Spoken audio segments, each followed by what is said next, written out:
Hi, today we're going to be talking about current trends in special education.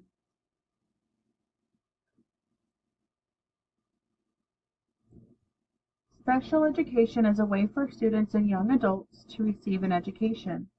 There are many ways to address each student's abilities and needs. Some would be to see how self-sufficient they are and what they need to help them be more self-sufficient, academic achievements and goals, and contributions to the community, meaning when they get older, what are they going to be able to do to help the community? How would they be able to work or do things for themselves without constant help? Um, there are many forms of special needs, like learning disabilities, speech and language disabilities, Down syndrome, behavioral issues, autism, cerebral palsy, vision or hearing impaired.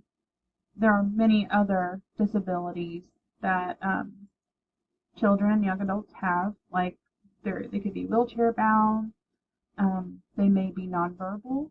Some children uh, may not be able to write with a pen. They may have to use just like certain devices that they can touch to do work on or to ask for things that they may need and things like that.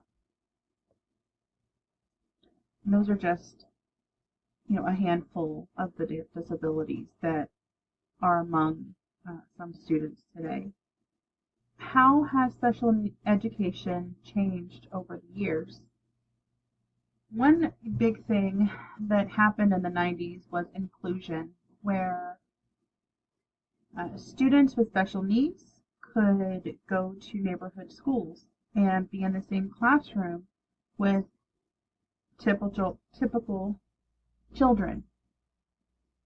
Now there are some classes still where, some special needs kids are throughout the day, but they are still integrated into other classrooms, for different learning opportunities and whatnot.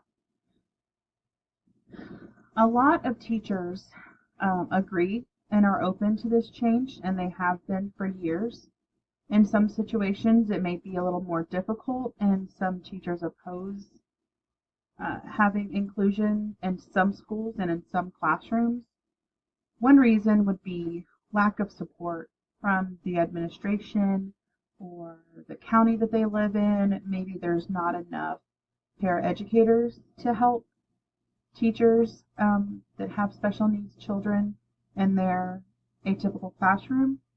There's a lot of things that some teachers have said made things a little more tough, but in most cases, everyone's on board and they're happy to help.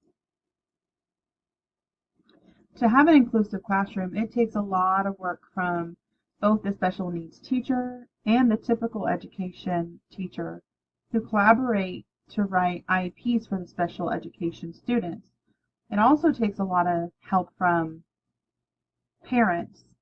They have IEP meetings for the parents to come in and talk with the teachers to figure out a plan to help their student learn and grow during their um, education years.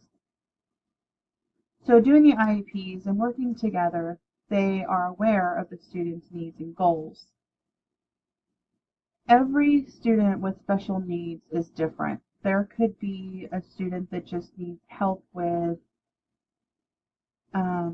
speech, where they just have a hard time with speaking and they just need to have a little more time with a speech therapist. Or they could have occupational therapists that help them with holding a pencil or feeding themselves. Some students need physical therapy to help them to walk. Maybe they didn't, they weren't able to walk um, when they were supposed to, so they need physical therapy to help build those muscles in their legs. Some students need help with many other things, behaviors, um, trying to help them to learn how to act like in a normal classroom where they would have to sit for a long period of time, which can be very hard for a child with autism. A lot of the times they like to get up and move around. They fidget with things. They stim with things. So there are a lot of different things that go into an inclusion classroom.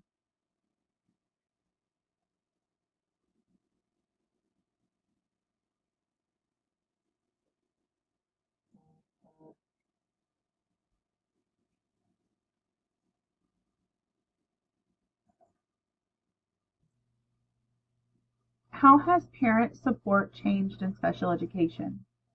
Parent involvement is huge in the development of students with special needs and any other student for that matter, but specifically for students with special needs. From what I can find, parent involvement didn't become prominent until the 70s.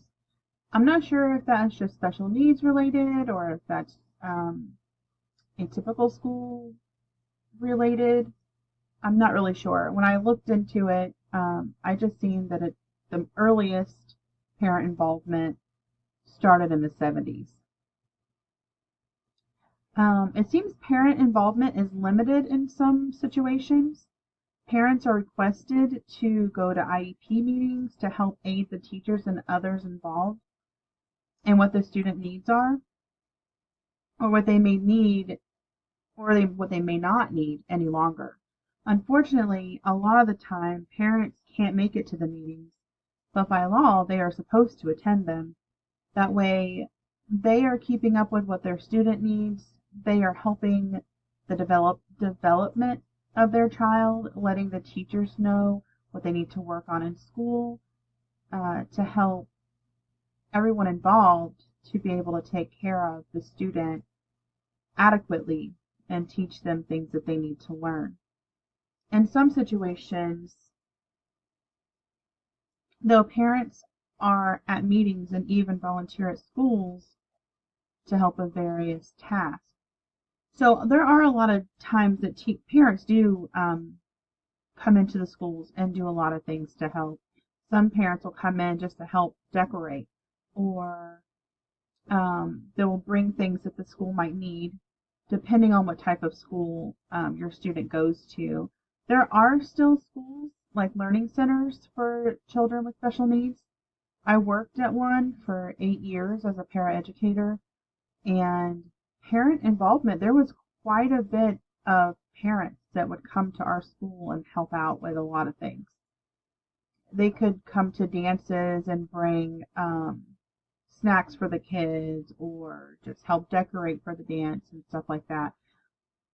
Um, Overall, though, parent involvement is very important to the success of the students, no matter the situation.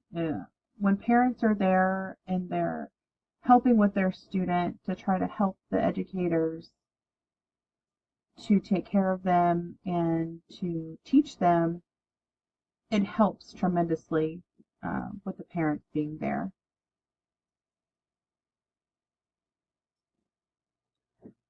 So the next thing we're going to talk about is how technology is used in special needs education.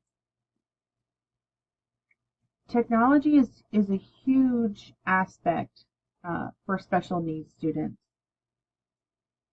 And for individual students in an inclusive classroom, technology has become huge in general in classrooms, and students get a lot out of having tablets in the classroom to look things up or whatnot. But for a special needs student, it could be their voice. It can be how they communicate with their teacher and their peers. It gives them confidence. It just gives them confidence in general, but also helps them in doing and completing their classwork. Technology began being used in 1997. It was mandated for students with special needs to have access to any assistive technologies, anything that could help them with learning. Like over here in this picture, it shows a student in a wheelchair. He has his device up here, and he can show the teacher on here things that he wants. He can make sentences out of these little picture boards. We used to use those a lot at the school that I worked at. Those are very helpful. And even with a smart board, students can come up and interact. They can touch it. It's touchscreen type situation with the smart board. They can use these pens to draw on there. It was so helpful with a lot of our students to be able to go up there and touch something. They could show us songs they wanted to hear, something simple like that. They could go up to the board and choose a song for, like recess time or something like that. Or they could go up and help with math problems and just touch the numbers if needed. So technology has been really good for special needs students. And more in inclusion classrooms as well, Google Classroom is really good where teachers can create like a choice board in their Google Classroom. And the kids, it makes it a little more simple so that they can see what they need to do on there and they can touch it and it takes them right to their assignments. And a lot of their assignments are touchscreen. So there could be addition problems and it will have the addition problem and then they could just touch at the bottom which one it would be. Like if it's 1 plus 1 and there's like 3 different sections at the bottom, they can choose 2. It makes it a lot easier and it makes the kids feel so good that they can do their work on their own. It's also wonderful communication for nonverbal students. Like I was saying before, it gives them a voice and they can tell you that they don't feel good, that they need to go to the restroom, that something hurts. They can just put pain, or maybe they can put pain on the device and then point to where it hurts.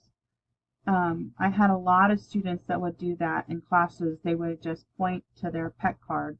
If they didn't have a device right away or right with them, they would have like a PEC board and they could point to stomach pain, or on their device they could click pain and it would say the word pain and it would say need to use the restroom whenever they would touch certain things. And having that stuff, when I first started it, they didn't have as much as they do now. And I noticed towards the end of my time there that it was regularly being used. As long as a student was able to get the device that they needed specifically, it was perfect. In some situations, there might be a hold or a wait on getting certain communication devices and things like that. But most of the time we had tablets that the kids could use and they were so helpful. And it was just a wonderful thing altogether that kids with special needs had technology to help give them a voice and to build their confidence in the classroom.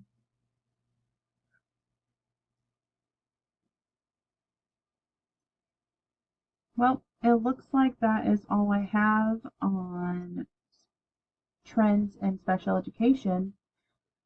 Here are some of my resources and places that I found some of the information. Thank you.